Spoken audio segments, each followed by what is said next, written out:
Tonight we'll have the latest on this new wave of COVID and why you might need to wear a mask at your Christmas party. And we always hear about gang members going to court, but today for the first time, it's members of MS-13 making that her walk. Also, where are you going to vote in the next election?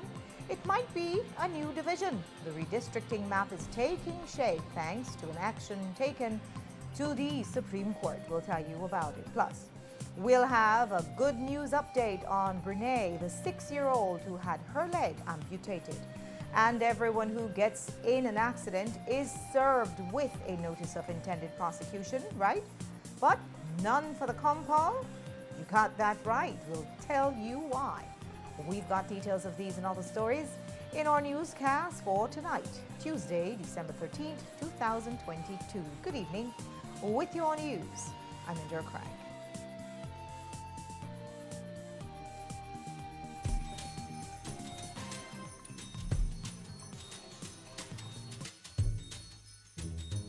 I remember how energetic you were when we were setting up your nursery. Do you remember this one? That's when we went on vacation. I loved the pool. I made a big splash. This is a memorable one for me. That was the year you were very thoughtful. I remember that year. I had to save all my money to buy everyone a cake. These past years have brought so much joy to our family. You too can feel the Christmas joy with an Atlantic Bank Easy Credit Loan. Borrow for that special gift, improve your home, or for your holiday travels. Apply today and take advantage of great interest rates, easy and fast approval, discounted bank fees, and convenient repayment terms. Our approved loans from October 3rd to December 16th, 2022 will be entered into our Christmas raffle. For more details, visit atlabank.com.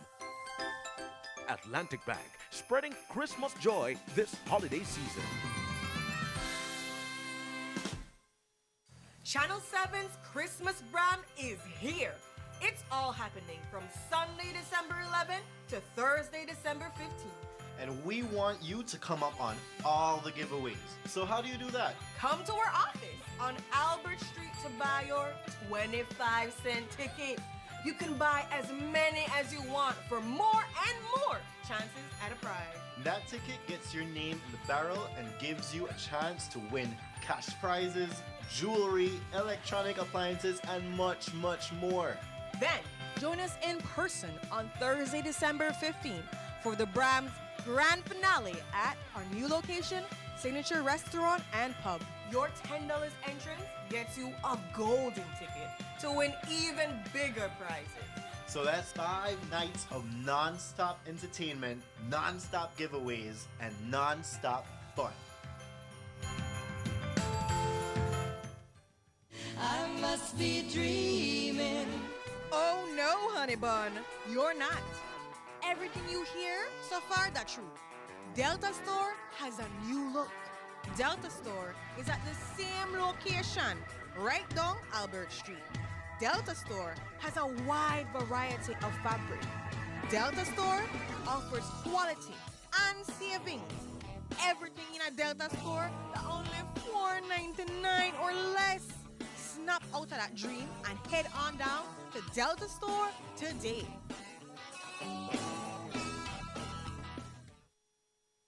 Season's greetings from all of us at Atlantic Insurance, wishing you the gift of faith, the blessing of hope, and the wonder of this holiday season at Christmas and in the new year.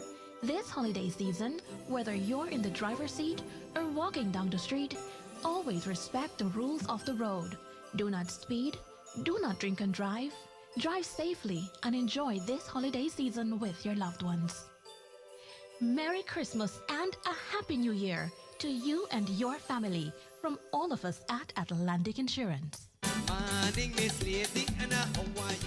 Join me tonight along with Chef Sean and Chef Finnegan as we make Christmas dinner with all the trimmings turned all the way up rich.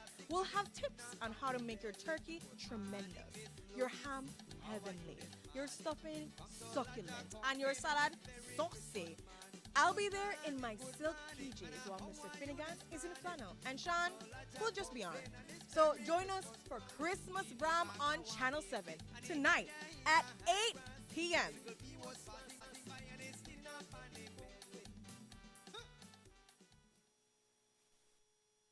Knowing your HIV status is now easier than ever.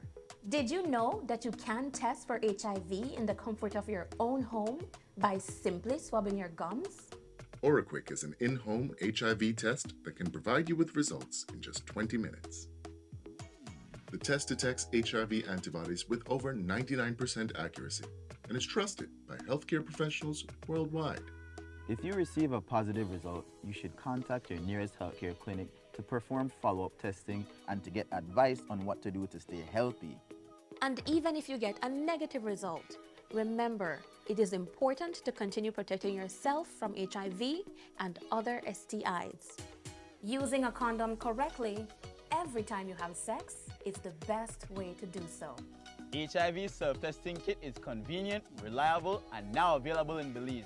Your test, your way. Bob. For more information on where HIV self-testing kits will be available, please contact the National AIDS Commission, the Belize Family Life Association, or the Ministry of Health and Wellness. Channel 7's Christmas Bram is here. It's all happening from Sunday, December 11th to Thursday, December 15th. And we want you to come up on all the giveaways. So how do you do that? Come to our office on Albert Street to buy your 25-cent ticket. You can buy as many as you want for more and more chances at a prize. That ticket gets your name in the barrel and gives you a chance to win cash prizes, jewelry, electronic appliances, and much, much more. Then, join us in person on Thursday, December 15th for the Bram's grand finale at our new location, Signature Restaurant and Pub. Your $10 entrance gets you a golden ticket to win even bigger prizes. So that's 5 nights of non-stop entertainment, non-stop giveaways, and non-stop fun.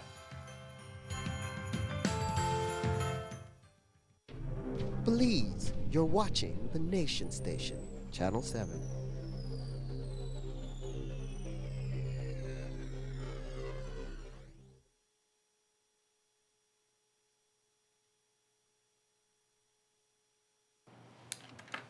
Last night we told you that COVID numbers were rising with 259 new cases reported from the weekend. That's a huge jump from November when the daily positivity rate was at 2%. And according to the Director of Public Health and Wellness, we are entering into a new wave of COVID. However, before you start panicking, Dr. Melissa Diaz explained that this time around there is little hospitalization. As of last night, that number was at 0. And the ministry isn't considering mandating any health protocols also at this time. Today via Zoom, Dr. Diaz explained more about this new wave and the outbreak at the Belize Central Prison. And we do know that in November, early November, and from October, early November, we have noticed a significant decline in COVID-19 cases. And we have also been following up hospitalizations. And again, there has been significant decline of hospitalizations due to COVID-19. We noticed, and the data shows in week 48, 47, and this is the last 2 weeks of November, that we had quite a low number of COVID cases. Less than 2% was our positivity case rate. And most of the cases were due to acute respiratory illnesses, secondary to viruses, enterovirus, parainfluenza. There are many other viruses that cause similar symptoms. But we did notice that in week 49, which is just the first week of December, there has been an increase. And if you notice the infographics from yesterday, you would see that the positivity rate has gone to 9.9%. And this is a significant jump. And there are many reasons for this. We've not only been seeing an increase in COVID cases in homes, but we have had an outbreak at Colby, at the prison, and that has accounted for a significant increase for the Belize district. So for the Belize district, for the COVID cases, we have gone up from about 2% to the last week, going up to almost 16 or 17%. So that's really the reason that we're seeing that significant jump, because Colby Foundation, the prison had about 42 to 43% positivity rate last week. Now they have managed it well. We have had experience in the last 2 years dealing with outbreaks at the prison, and the medical team there, they've been able to isolate the positive cases and they've been able to contain the transmission. In fact, as of yesterday, they have had only 2 new positive cases, and today they do have some persons to test, but the majority have recovered. They've had no severe illnesses so far and no need for any hospitalizations.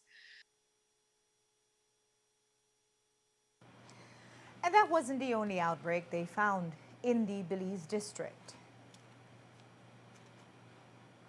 We have seen, for example, Sister Cecilia Home, we've picked up a few, and throughout the last 2 years, we have seen places reporting, as I said, because the transmissibility is high, we would see, especially in conditions where persons live close together and are associating together for long periods of time, we would see higher numbers of cases in these places. Now for Sister Cecilia Home, for example, that outbreak has also been contained, but we do investigate other areas as well, and as we see 1 or 2 or 3 persons coming from one facility or one workplace, we are then alerted and we send our teams in, we do our surveillance, we do our testing, and we give the advice that we need to give in order to break the transmission.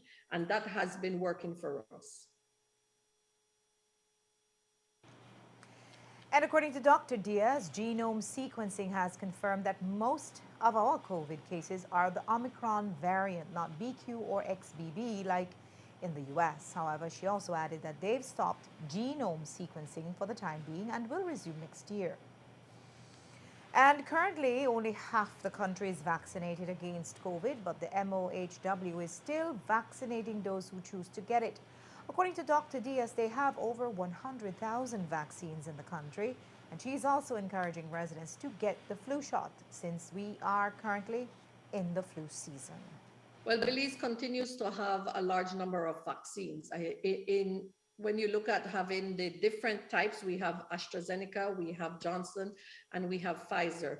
And cumulatively, we have over 150,000 doses of vaccine. So we continue to encourage persons to come in and get your COVID-19 vaccines. As a reminder, the AstraZeneca is given 2 doses, 8 weeks apart, and Pfizer, it's 2 doses, 21 days apart. We're also encouraging boosters for the general population as well, and especially so for, again, we continue to encourage the vulnerable population, the elderly population, to please come in and get your booster. We also have the flu vaccine at all health facilities, and we're also encouraging for persons to come in and get the flu vaccine. You can walk into any health center and the nurse is there to administer either of the vaccines that you choose, or you can have the 2 vaccines. But like we said before, though there is an increase in COVID and flu cases, there are no mandates in place. However, the CDC is recommending wearing a mask during the Christmas season, since that is the time families gather en masse. We asked Dr. Diaz if she's encouraging Belizeans to do the same. Definitely, we continue to encourage public health measures.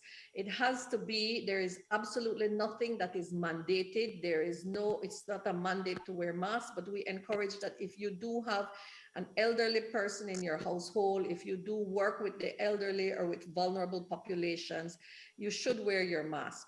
You may be asymptomatic, but you can still transmit COVID.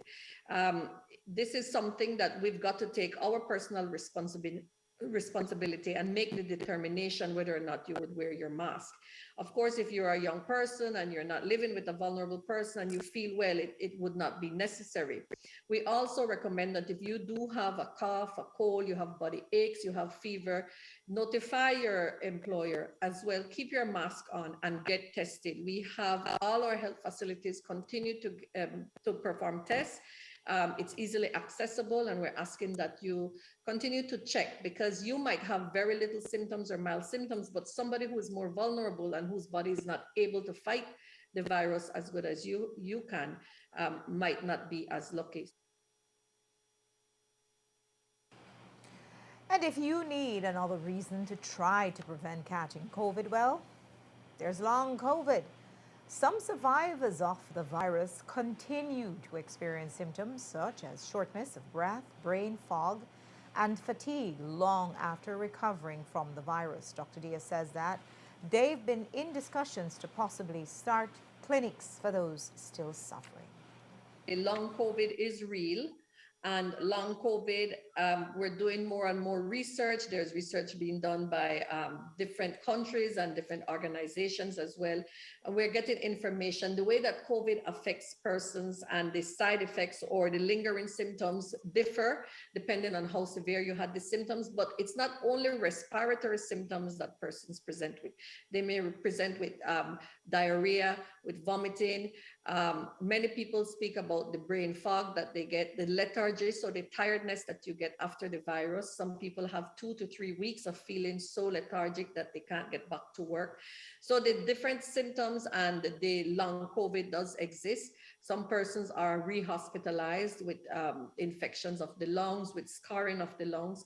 So many times as well, when you look at the severity of the initial virus or the initial infection that you got, people who were hospitalized or people with more severe symptoms have been reporting other lingering symptoms after that. And in certain countries, clinics have started for long COVID, and that's something that we are discussing and looking into with our hospital team as well, to report to us if there are any persons who are presenting with some of these symptoms. And what about those who've been reporting flu symptoms but have tested negative for COVID? Well, like we told you, it's flu season. And as Dr. Diaz pointed out, there weren't many cases in the previous 2 years since everyone was keeping social distance, wearing masks, and washing hands frequently. But those health measures have mostly gone by the wayside, and there have been a number of cases of respiratory infections. However, as COVID numbers go up, those are going down. Well, there are many different viruses that can cause similar symptoms, and they're known as acute respiratory illnesses or acute respiratory infections. And in the latter part of November, we had seen an increase in that. But there has been a slight switch over, and we've seen a reduction actually in acute respiratory illnesses due to other causes than COVID. And we've now seen an increase in COVID. So we do know that, you know, it's flu season. We know that the weather has changed. We know that we're congregating more, and we've had 2 years plus without really associating, without even the influenza virus, you know, being transmitted. And so we're seeing that as well. And persons have described what they call a bad flu. So a bad flu could be from COVID, but it can also be from other respiratory viruses like influenza, like adenovirus, enterovirus. All these viruses can cause a varied degree of symptoms. So some people might have a runny nose, mild body aches, and some people might be in bed for a few days. And for that reason, no matter if it's COVID or not, public health measures help to prevent the transmission of certain viruses. So we always recommend those: hand washing, keeping your hand sanitizer at your desk. And of course, if you work in an office with a lot of people and you're ill, make sure that you keep your mask on, make sure you get tested as well. Or if you need to avoid these persons and work in a separate area, that is also recommended. After the break, where will you vote in the next election? A lot will change with redistricting, and the shape of the new constituencies are starting to form. Thanks to a court order, we'll have the latest. And the Compo caught in a highway collision, but there's no notice of intended prosecution for him. It's just a cheating the system. When we come back.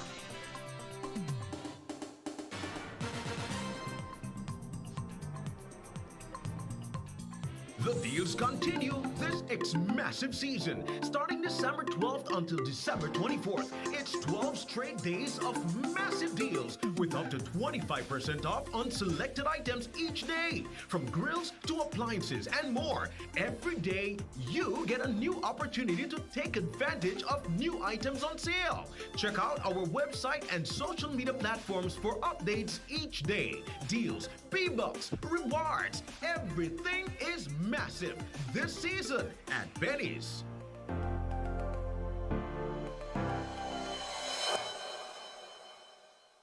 Channel 7's Christmas brand is here. It's all happening from Sunday, December 11th to Thursday, December 15th. And we want you to come up on all the giveaways. So how do you do that? Come to our office on Albert Street to buy your 25-cent ticket. You can buy as many as you want for more and more chances at a prize. That ticket gets your name in the barrel and gives you a chance to win cash prizes, jewelry, electronic appliances, and much, much more.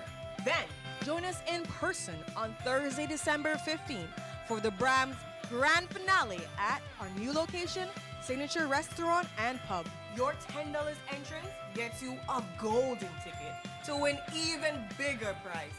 So that's 5 nights of non-stop entertainment, non-stop giveaways, and non-stop fun.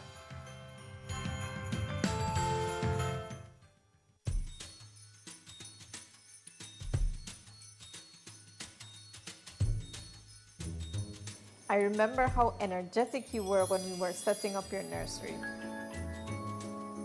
Do you remember this one? That's when we went on vacation. I loved the pool. I made a big splash. This is a memorable one for me. That was the year you were very thoughtful. I remember that year.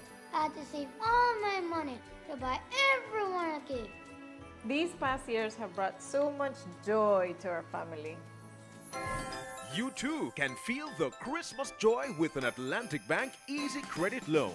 Borrow for that special gift, improve your home, or for your holiday travels. Apply today and take advantage of great interest rates, easy and fast approval, discounted bank fees, and convenient repayment terms. Our approved loans from October 3rd to December 16th, 2022 will be entered into our Christmas raffle.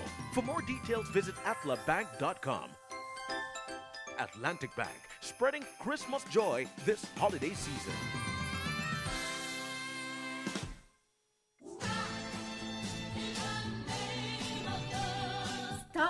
Stop, love. Don't paint that wall. I have a better idea. Let us wallpaper it. It is cleaner, easier, and so beautiful and looks very artistic when it is all done. And takes less time to do up a wall than to use that smelly paint. And guess what? It is romantic. What you mean romantic? What is romantic about putting up a wallpaper, honey? Tell me more. Well, you see, we will go to Mikado and see the range of wallpaper. Then we will choose the design together. We will come home and start putting up the wallpaper. And we will be together and be beside each other. We can put wallpaper in all the rooms. And who knows? They even have wallpaper for the baby room too. Well, I like the sound of that. So what are we waiting for? Let's go to Mikado like now. Come in, honey. You can also see our selection of wallpaper on our Facebook page. Like us and follow us on Facebook. Mikado, centrally located in the heart of Belize City at number 37 Albert Street. Hola. Disculpa por no llegar anoche. Lo siento. He estado hace tiempo con ganas de decirte algo. Últimamente estoy lidiando con mis problemas de salud mental. I think if there was no stigma around mental health, I'd be more open about what I'm going through on the inside. And I don't know, maybe I'd find that other people in my life are actually going through the same thing. Há alguns anos, comecei a contar para outras pessoas sobre minha ansiedade. Isso me ajudou a descobrir ótimas formas de como lidar com ela. Soy muy sociable. Creo que si hablara sobre mis problemas de la salud mental, simplemente no lo creerían. Por eso no hablo de ello. Me preocupa que si la gente se enterara de mi salud mental, pensarán que soy débil. Por eso me aislé.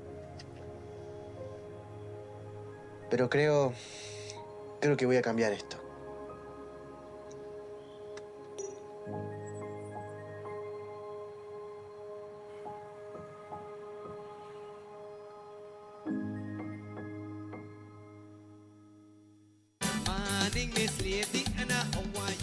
Join me tonight, along with Chef Sean and Chef Finnegan, as we make Christmas dinner with all the trimmings turned all the way up rich. We'll have tips on how to make your turkey tremendous, your ham heavenly, your stuffing succulent, and your salad saucy. I'll be there in my silk PJs while Mr. Finnegan is in flannel, and Sean will just be on. So join us for Christmas Bram on Channel 7 tonight at 8 p.m.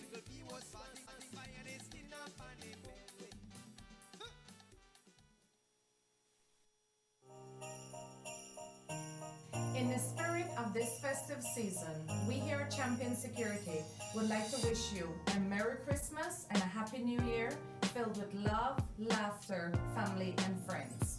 It was our pleasure serving you.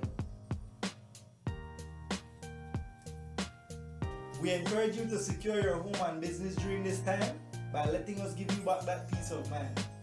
Life is to be treasured, and we here at Champion Security take pride in saying that your safety is our business. Happy holidays. So what will you do? Come on over to Champion Security. Merry Christmas!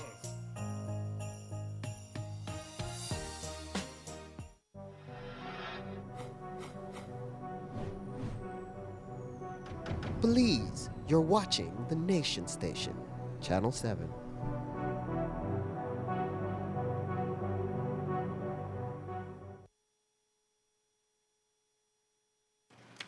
We often report on gangsters going to court from the usual Belize City sets. But today, it was a rare occasion when 3 alleged MS-13 gang members were taken to court.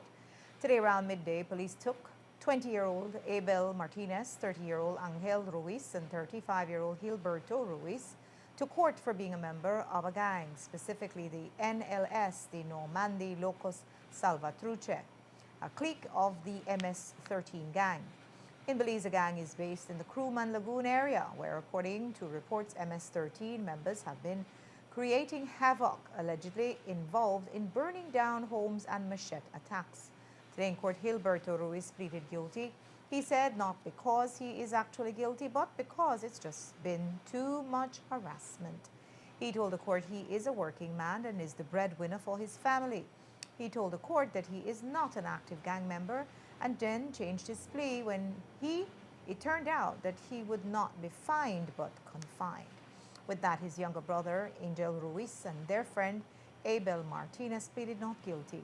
All three were remanded to the Belize Central Prison. Police say that they have been investigating the 3 men since February 2018. They told the court the gang has over 5 active members who are involved in gang-related activities by committing acts such as extortion, blackmailing, and other serious offenses.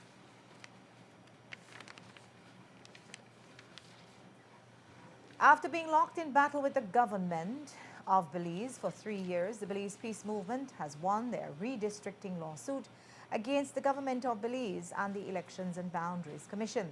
The Bersenio administration has conceded in a consent order that they will move to carry out redistricting as quickly as possible and that the peace movement must keep in the loop as a sort of oversight.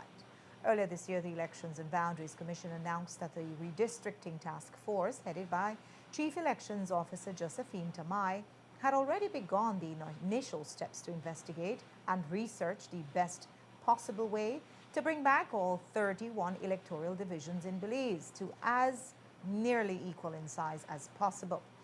But the peace movement, a citizen group, has maintained that neither of the 2 mass parties has the political will to meaningfully address the disparity in the size of the electoral divisions. In fact, the status quo keeps politicians from both the red and blue camps in their political comfort zone. So they kept their civil suit going against the Elections and Boundaries Commission and the Attorney General's Ministry. Exactly 2 weeks ago, Justice Shabbat delivered a perfected order which captures the main terms of a consent order which the litigants on both sides agreed to as a resolution to this redistricting issue. Among other things, they have agreed that the claim will be stayed or put on pause for now. Next, the E and B Commission will have to prepare and submit a report to the claimants on their recommendations for electoral division changes by July 17th of 2023. The Attorney General's Ministry also has to prepare a draft bill with recommendations from the Elections and Boundaries Commission, and they must lay those proposals before the National Assembly before July 31st of 2023. Also, the defendants must consult the guidelines set out in the court's expert report of Sean P. Trend. But the peace movement and their attorneys are aware that the government can foot drag endlessly, as they are still doing with the 2015 consent order on Maya communal land rights. So, they called a press conference today to appeal to the general public to help them pressure the government to follow through with their promises in this new consent order. This morning, their attorneys spoke with the press via Zoom, and here's what Otto Saldiva had to say about the way this court case has concluded. So we have a consent order that has formed now the end of the claim 55 of 2019. And that consent order, if I may be allowed, I'll just read what it says. The first item, all further proceedings in this claim be stayed upon terms set out in the schedule hereto, except for the purpose of carrying those terms into effect. 2, liberty to apply as to carrying such terms into effect. 1, the parties, the claimants and the Election and Boundaries Commission and the Attorney General of Belize, who represents the government of Belize, acknowledge that given the current distribution of registered voters in Belize, it is necessary for the Election and Boundaries Commission to consider the distribution of voters and make recommendations for the amendment of the first schedule to Representation of the People Act to redefine current electoral boundaries. So they have agreed that there is now a need to redefine the electoral boundaries. 2, Election and Boundaries Commission shall identify and explain in a written report its recommendations and all proposals considered necessary for redistricting as provided by the Belize Constitution generally and Section 90 of the Belize Constitution in particular, and shall share the report with the claimants on the date the report is laid before the National Assembly or the 17th July 2023, whichever is earlier, or such other extended date as agreed between the parties. The first defendant, Election and Boundaries, shall cause the preparation of a draft bill pursuant to Section 90 of the Belize Constitution to amend the first schedule of the Representation of the People Act to reflect the recommendations of the Election and Boundaries Commission as made in its report. And the Election and Boundaries Commission shall lay a proposal before the National Assembly before July 31st, 2023. So we have a definite timeline, not only when the claimants will receive the proposals and report, but when the National Assembly shall be given this report for debate. By this press conference, the Belize Peace Movement, the claimants in this matter, who have carried the burden of putting the one man, one vote principle in action to ensure that the constitutional guarantee of one man, one vote is actually abided by. They have done their part to have the court be given the opportunity to interpret the Constitution and give a determination as to what should actually, how that should be the standard to which that should be held. The government, recognizing that the court was going to do what inevitably it should have done, decided that they are going to agree. And the claimants are in need now of you, the third branch or the fourth branch of government, the media, and the people of Belize to hold this government and subsequent governments to what they should always do, ensure that democracy reigns in Belize.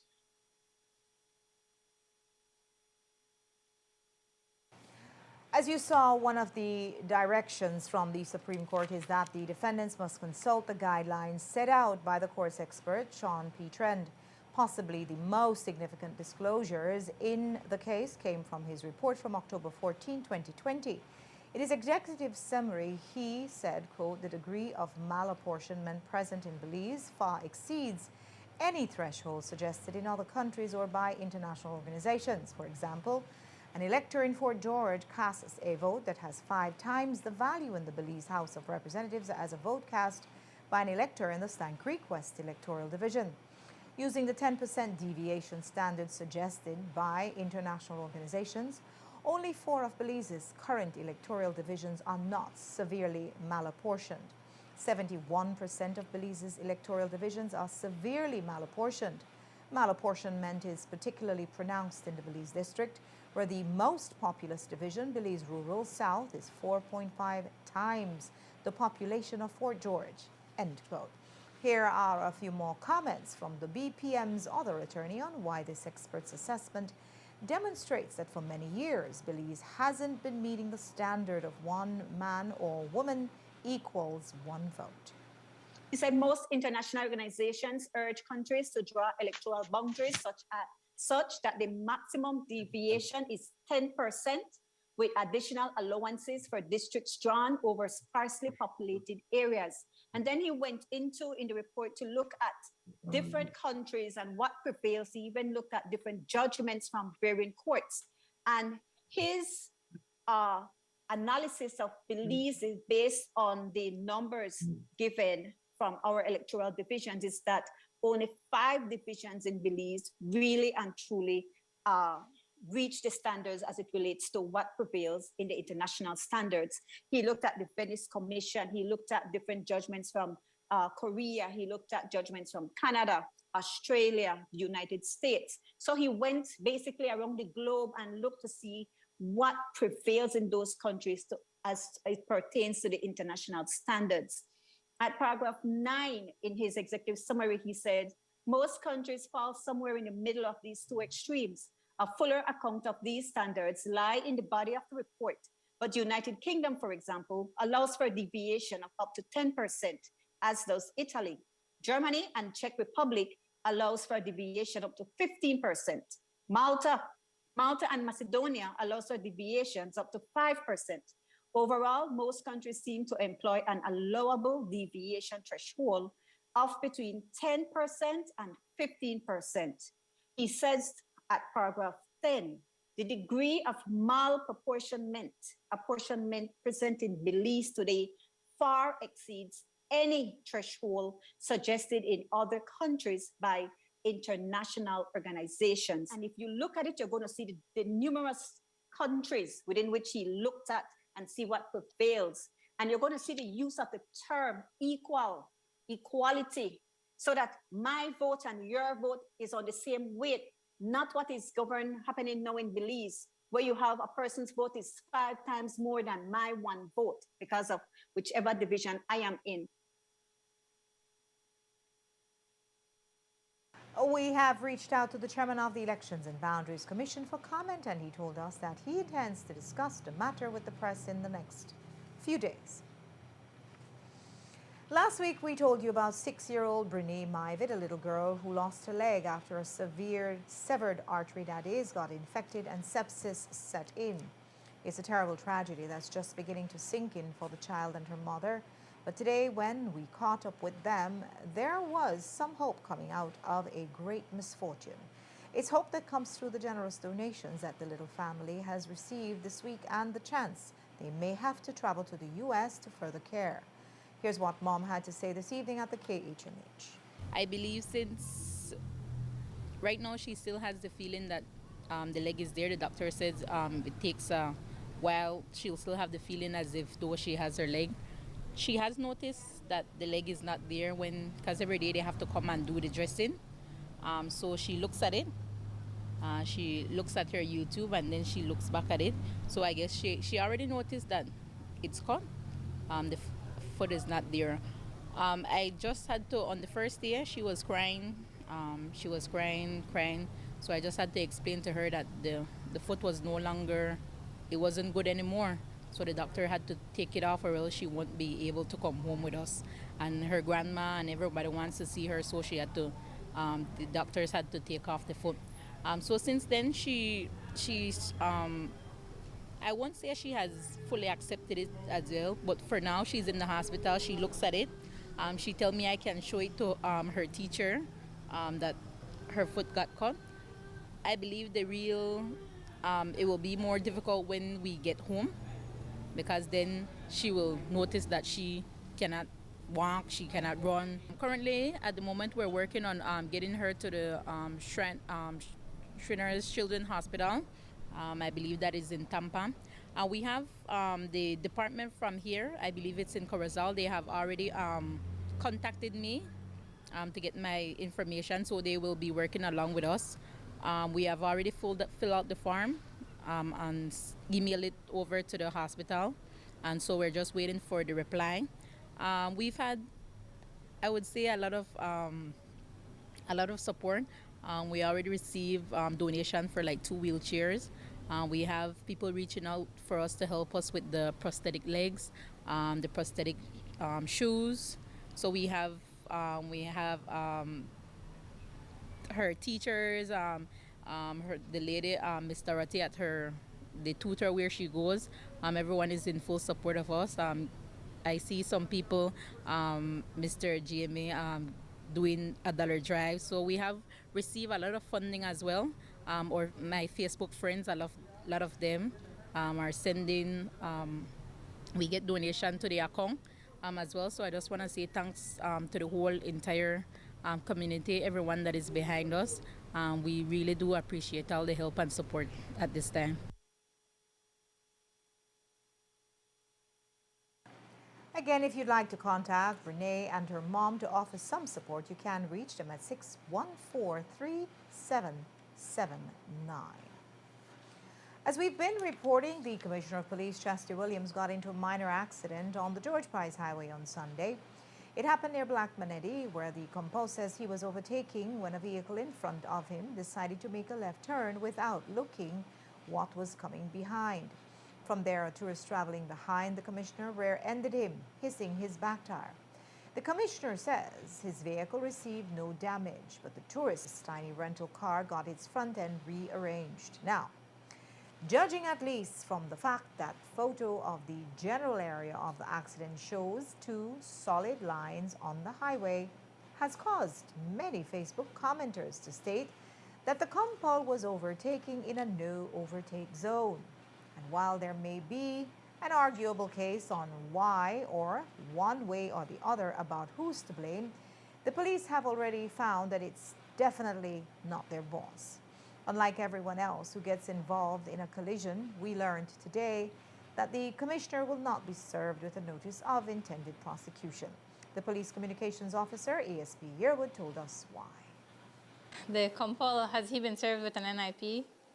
Well, if he was at fault, then that would have been done. But clearly, the investigators that visited that scene have indicated to our office that the Commissioner of Police was not at fault. Sir, but the road had the 2 solid lines, and I don't drive, but I know you're not supposed to overtake when it's the 2 solid yellow lines. Well, that's an argument for the courtroom and between the Commissioner and the other driver.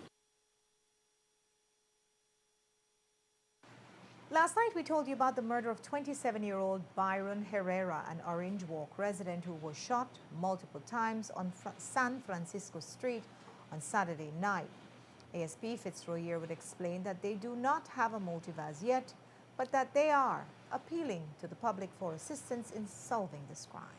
On Saturday, December 10th, sometime after 10 p.m., the Orange Walk Quick Response Team responded to a report of shots fired at San Narciso Street, Orange Walk town.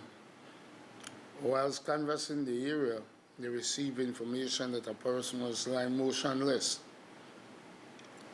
at the residence of Byron Herrera. Upon arrival there, they saw a black scooter not too far from there. motionless body, and the person was identified as Byron Herrera himself. 27 years, he had several gunshots to the body and both feet, gunshot wounds, right? He was transported to the Northern Regional Hospital, where a medical officer pronounced him dead on arrival. We have since launched several operations in that area and still canvassing that maybe someone in that area may have security cameras up. Right now we're just appealing to the public for any assistance that could be rendered to the police for us to try to solve this latest murder. No? So is there any information to suggest what may have led to him being targeted? Well, doing as usual, a lot of people have their own street side theory, but our officers are trying to establish what was the motive, and then hopefully we will know exactly which direction to look for a suspect.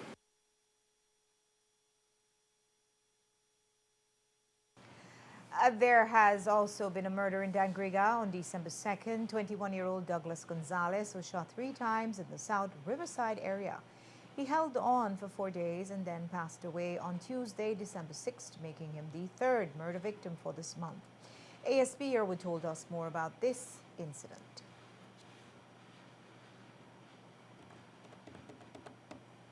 Police responded to the residence of Douglas Gonzalez, where after viewing the surveillance camera, they saw what would have appeared to be an attack upon Mr. Gonzalez. Several shots were fired at him, causing his fatal injuries. We have since detained 2 brothers in connection with this murder. Their homes have been searched, and we have several other persons that their homes are being searched up to this time. We know that the officers are saying that Mr. Gonzalez was walking along the South Riverside Bridge approach when 2 men approached him from behind, no, and fired a barrage of bullets at him. Mr. Gonzalez managed to make it to his home where he collapsed. No? We know that the brothers were detained. Actually, it was 3 of them that were detained that same night. Their homes were searched, and hopefully, after our investigators put the evidence together, we should be having something soon to go on.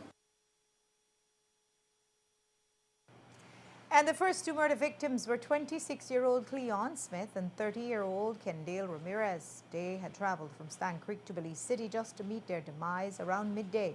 Smith had been trying to see his child, and Ramirez was just along for the ride. Smith's family believed that he was targeted by his ex-girlfriend, and while the police had initially detained her, she has since been released. The police are now also asking for assistance from the public in this case. They were released, and if needs be for them to be re-detained, that will happen. But for us to say that we have any update, no other new detainees, nobody has been charged so far. But hopefully we are following up some leads, and I mean, it's a broad daylight shooting, but we must take all the factors into consideration that this is in a neighborhood where people are usually tight-lipped. We're just asking them, you know, put yourself in these 2 victims' family situation and see how best you would have assisted yourself if something like this should knock at your door. We are asking the general public to just help us, cooperate with us. We can't go on hunch. We have to go on evidence gathered, or, like I said, circumstantial would also work. Back in November, we reported on a triple murder that took the lives of Jareem Davis, Emerson Garcia, and Charleston Jenkins. Police have not made any arrests, but on December 2nd, the home where they were killed in Sandhill was reduced to ashes after a fire broke out. The fire department has confirmed it was arson, and now the police are investigating. They concluded their investigation, but since they have handed it over to the police, our investigators are interviewing several persons. What I can share with you is that clearly the fire department has have indicated that this is a result of arson. So with that now, we are expecting Sandhill police to make their next step into this investigation. And as soon as I have something worth sharing, I will share it with you. And is there any investigation into the murder that took place at that home? Well, murder cases are not closed after a week or two. No, They remain open for as long as needs be until we make arrests in that case.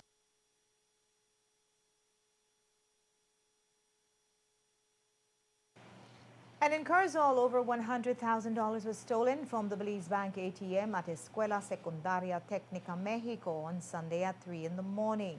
The watchmen, 34-year-old Faustino Dominguez and 55-year-old Alfonso Castaneda, were held at gunpoint by 4 men who then stole some electrical drills, an electrical grinder, and a chisel, and managed to break inside the building where the ATM was by removing the metal door.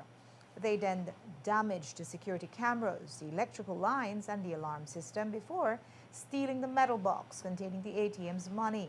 During the robbery, an 18-year-old farm attendant reporting for work was also held at gunpoint. The men then placed the box in an SUV before fleeing the scene. ASP Airwood told us more about the police's investigation.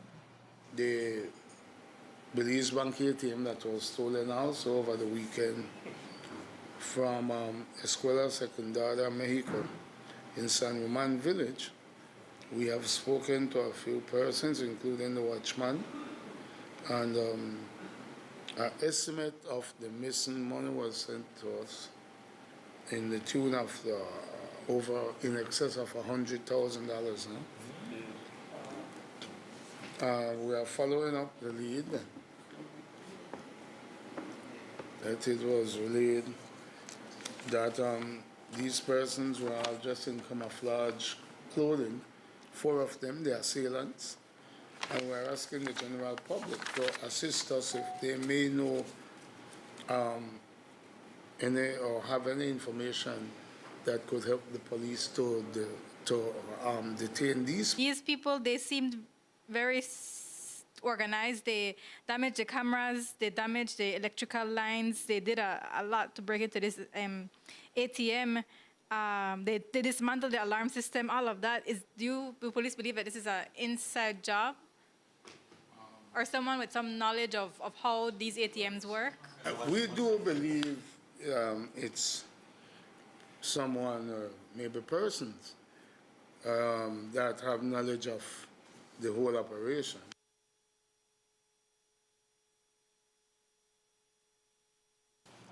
And there was also burglary reported in Hattieville, where around 3 on Sunday morning, 58-year-old Wayne Jackson heard footsteps inside his house.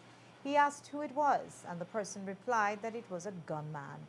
He was then shot in the upper part of his back, but has since been released from the hospital. Police have yet to determine what was stolen. A high-powered speedboat valued at over $500,000 was stolen from the Thunderbird Marina in Placencia sometime between last night and this morning. The 39-foot vessel is named On the Fly, and it sports 3 Yamaha 350 horsepower outboard engines. Police have no clues on the whereabouts of the vessel, and we are told it was not insured. Some suspect it may have been taken out of the Belize waters.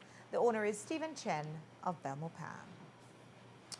We'll take a final break. When we come back, more hard words from Patrick Fava, but Shine snaps back this time.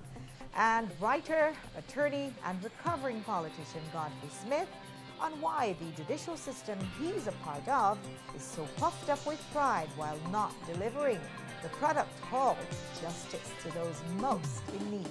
Don't go.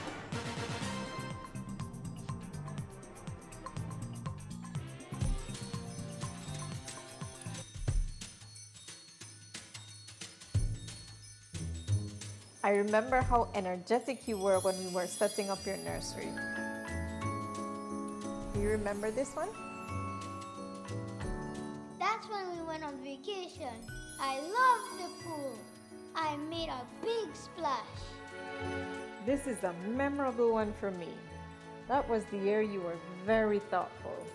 I remember that year. I had to save all my money to buy everyone a cake. These past years have brought so much joy to our family. You too can feel the Christmas joy with an Atlantic Bank Easy Credit Loan. Borrow for that special gift, improve your home, or for your holiday travels. Apply today and take advantage of great interest rates, easy and fast approval, discounted bank fees, and convenient repayment terms. Our approved loans from October 3rd to December 16th, 2022 will be entered into our Christmas raffle. For more details, visit atlabank.com. Atlantic Bank, spreading Christmas joy this holiday season. Channel 7's Christmas Bram is here. It's all happening from Sunday, December 11th to Thursday, December 15th. And we want you to come up on all the giveaways. So how do you do that? Come to our office on Albert Street to buy your 25-cent ticket. You can buy as many as you want for more and more chances at a prize. That ticket gets your name in the barrel and gives you a chance to win cash prizes, jewelry, electronic appliances, and much, much more. Then, join us in person on Thursday, December 15th for the Brams Grand Finale at our new location, Signature Restaurant and Pub. Your $10 entrance gets you a golden ticket to win even bigger prizes. So that's 5 nights of non-stop entertainment, non-stop giveaways, and non-stop fun.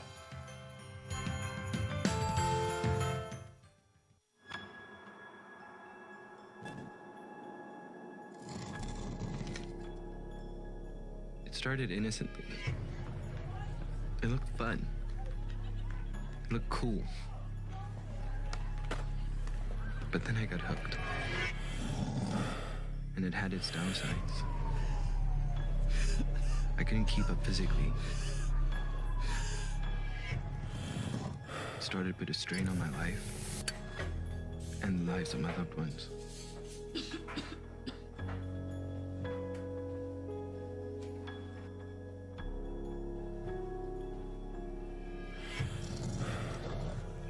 And I got sick. Really sick. And I realized I was losing.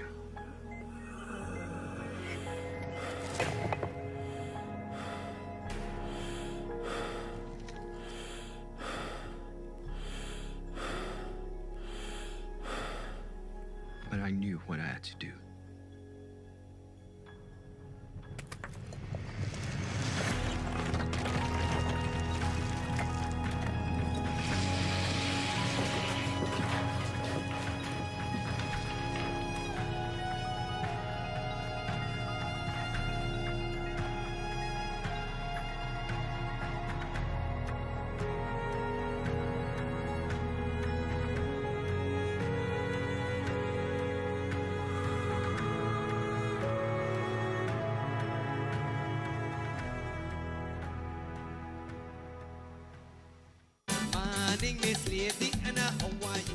Join me tonight along with Chef Sean and Chef Finnegan as we make Christmas dinner with all the trimmings turned all the way up rich. We'll have tips on how to make your turkey tremendous, your ham heavenly, your stuffing succulent, and your salad saucy. I'll be there in my silk PJs while Mr. Finnegan is in flannel, and Sean will just be on.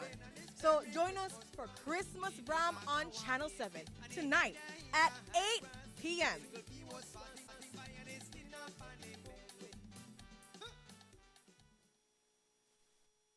I must be dreaming. Oh no, honey bun, you're not. Everything you hear so far, that's true. Delta Store has a new look.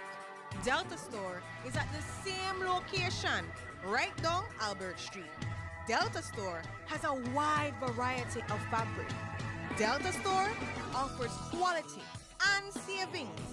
Everything in a Delta Store is only $4.99 or less. Snap out of that dream and head on down to Delta Store today.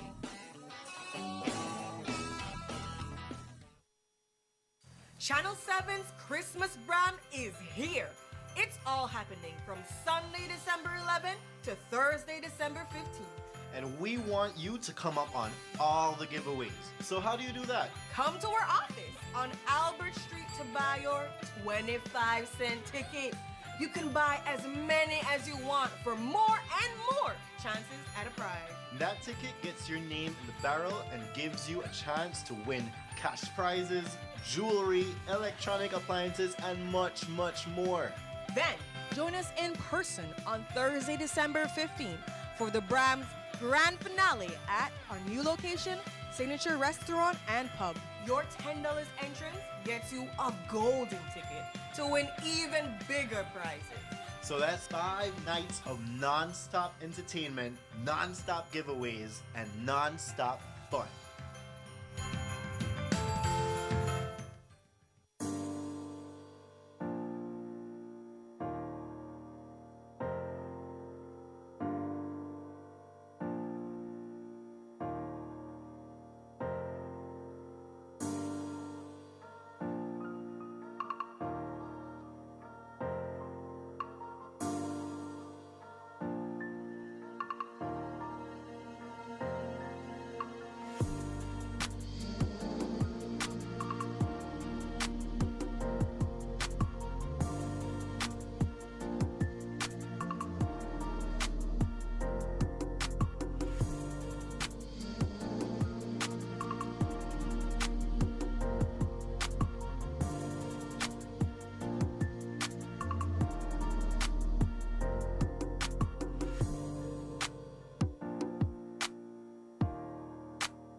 Please, you're watching the Nation Station, Channel 7.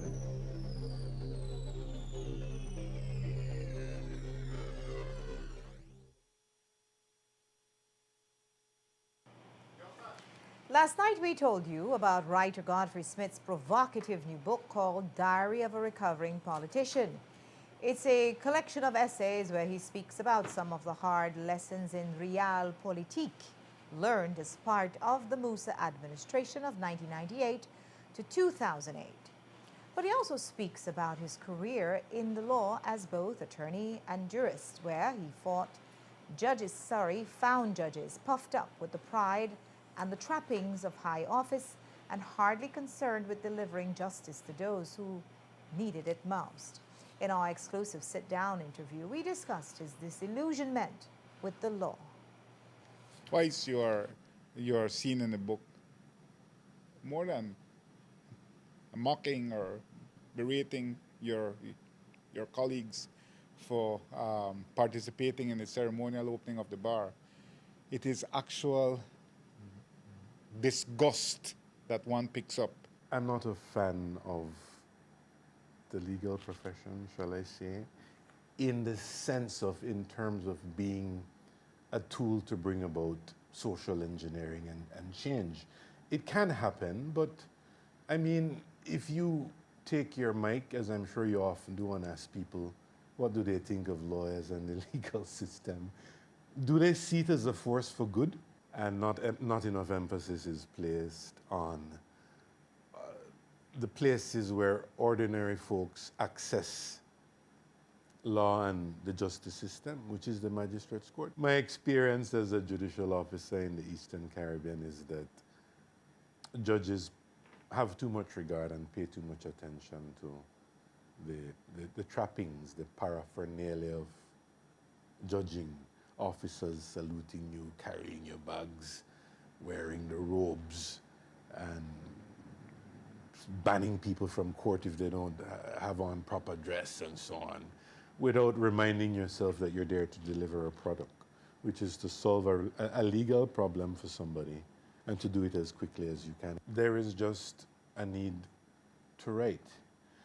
And because I'm stuck in the legal profession, I can't just,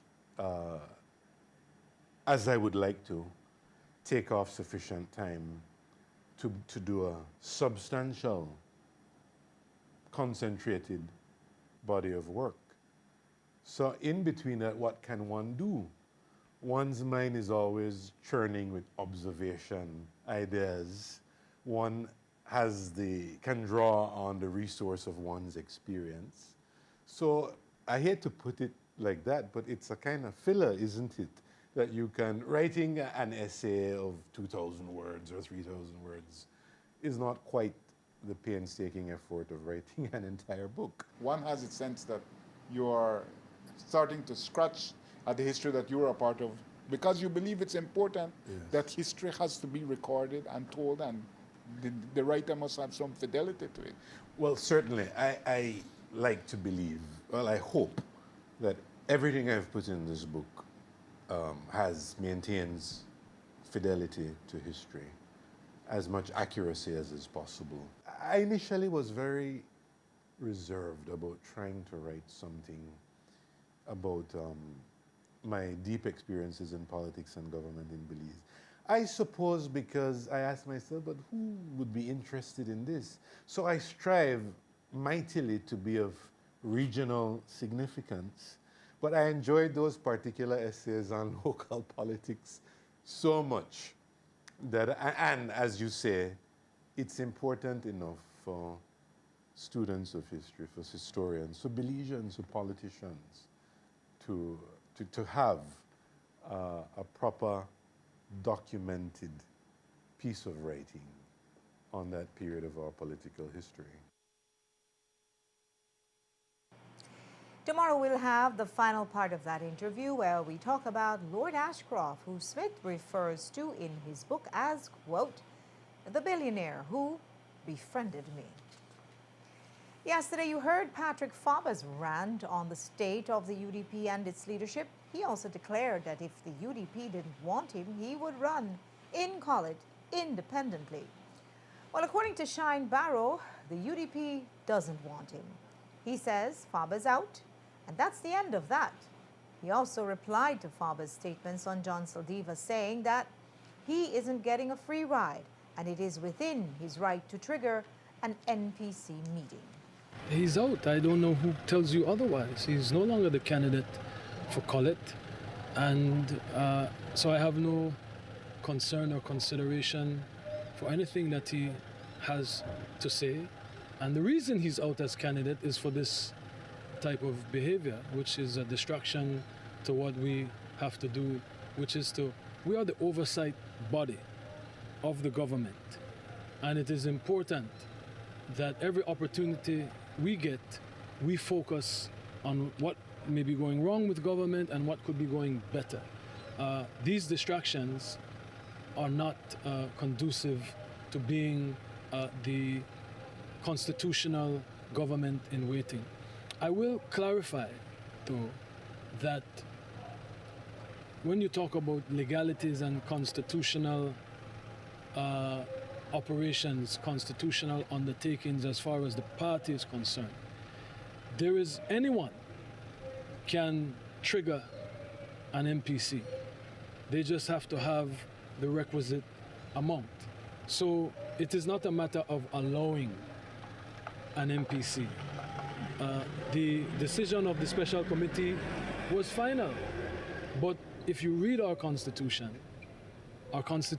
does allow, even when a member is expelled, for that member to appeal to the MPC, and if there's not a regularly scheduled MPC, then the procedure would be for that aggrieved individual to trigger an MPC by getting the requisite number of signatures of the 1/4 membership of the NPC, and that is what Mr. Saldivar did. So nobody gave him an automatic appeal, nobody gave him an automatic hearing with the NPC.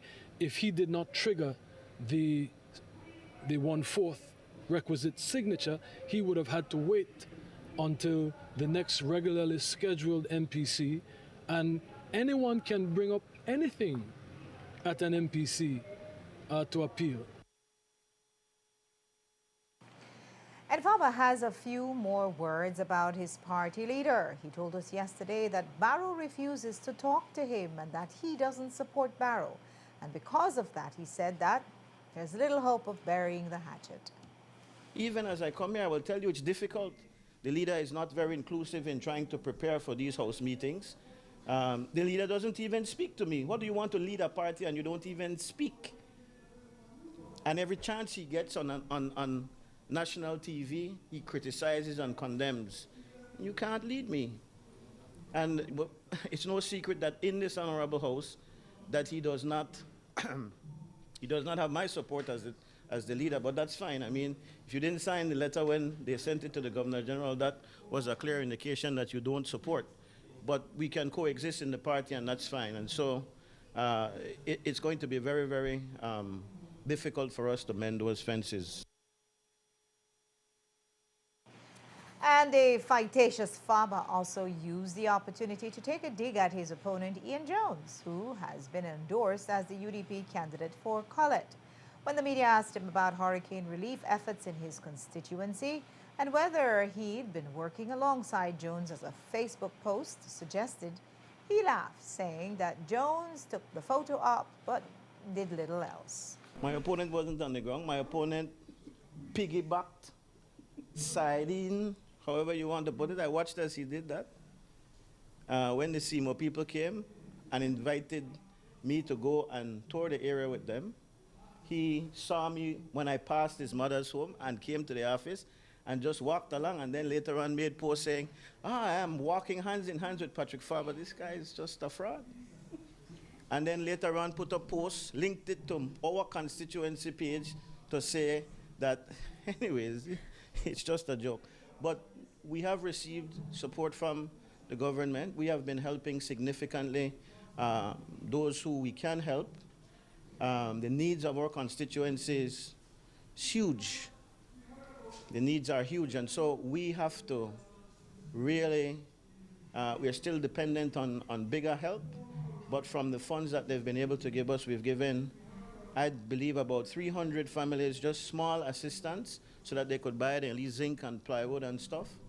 And we have given over 1,500 pantry bags over the time of the hurricane as well. So, and our work continues into Christmas. A lot of people don't have the very basics for Christmas, and so I've been working to make sure that that happens.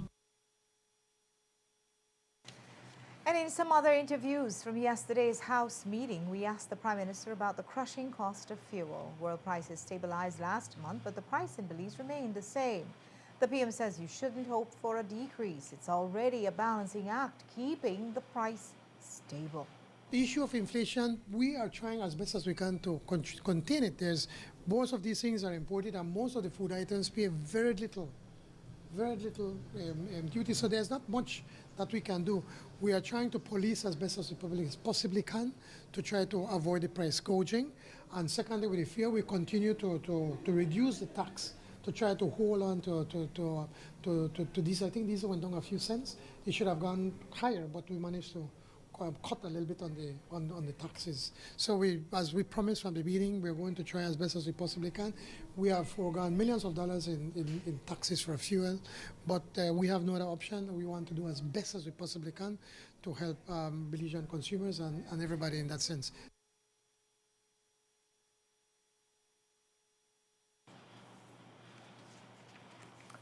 And while the PM says it's a balancing act, the leader of the opposition, Shine Barrow, says he's already given the PM the playbook to reduce fuel prices and inflation. Fuel has fallen a lot in the international market, tremendously, back to pre-Ukraine, Russia numbers. And the Prime Minister, I keep giving him the advice of the way to resolve the energy crisis. You have to start at the entity that is purchasing on the market. And that entity that purchases on behalf of Belize, I think we should take control of that. Why aren't we purchasing our own oil? Why are we using an entity and then that entity gives us an invoice, and that invoice is not reflective of the world market? That invoice is whatever they say. So prices have gone down tremendously, and we're still paying the same as we've been paying at the height of the energy crisis, while all the other nations are saying that they've resolved the matter. It doesn't make any sense. Last thing about the inflation. So I would have appreciated monies to put together an enforcement unit that would go around to all of these supermarkets and all of these places to ensure that they're not price gouging and that people aren't suffering from normal costs of inflation and the criminal act of price gouging.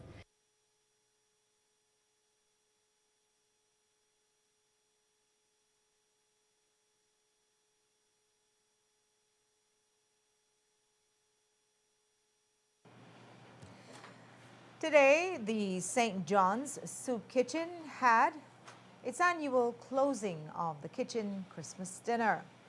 While they provide meals to hundreds of residents on a weekly basis, on this day, they upped the amount of plates they gave away, and every man, woman, and child that stopped by can get a plate as long as supplies last. Today, we visited the soup kitchen and saw them in action.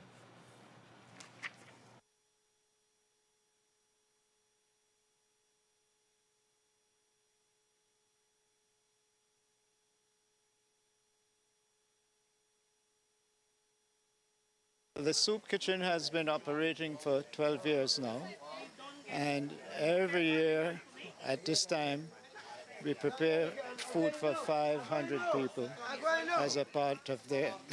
Many of them, I believe, don't have Christmas dinner, so we are providing Christmas dinner for them before Christmas as a part of our outreach to the community. So who gets the food? Is it anybody who stops by? Yes. Today we had people who just stopped by. Some of them are regulars because we feed people every Tuesday. We give them a cup of soup. So they came and they brought their children. We also got some children from the Adventist school and from ACC.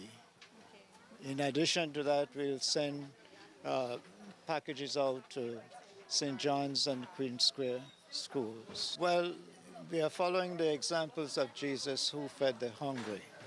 And as long as people are in need and we can supply them, we see this as a part of our mission. We operate on donations partially, but the church always contribute as long as they need. They ask the church gives it to them. So today it was the church who funded majority of it? Today the church funds some, but we also got donations from other people.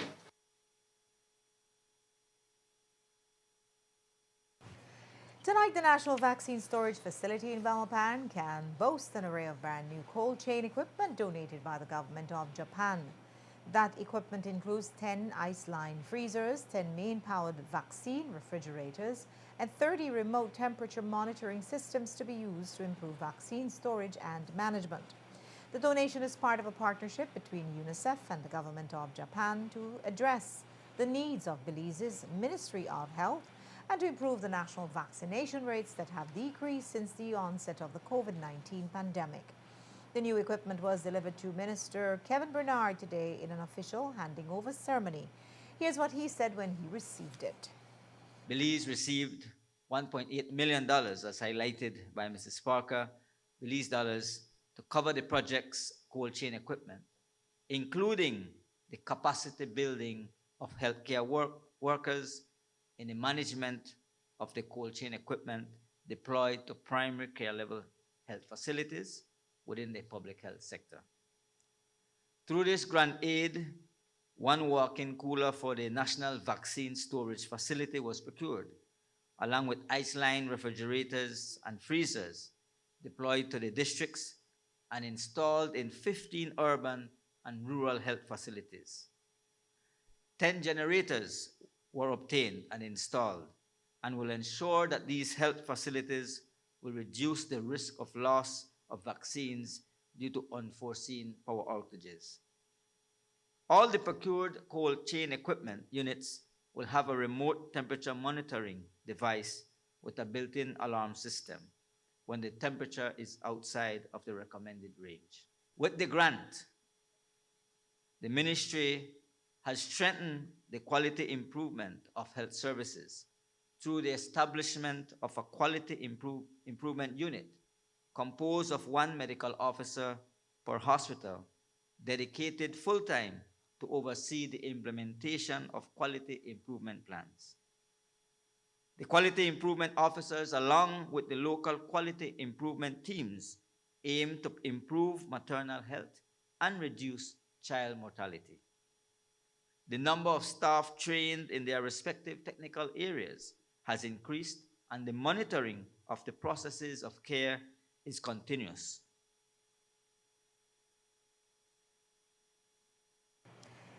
The ministry will receive a walk-in cooler that will arrive in the country later this month. And that's our news for tonight. Thanks for watching.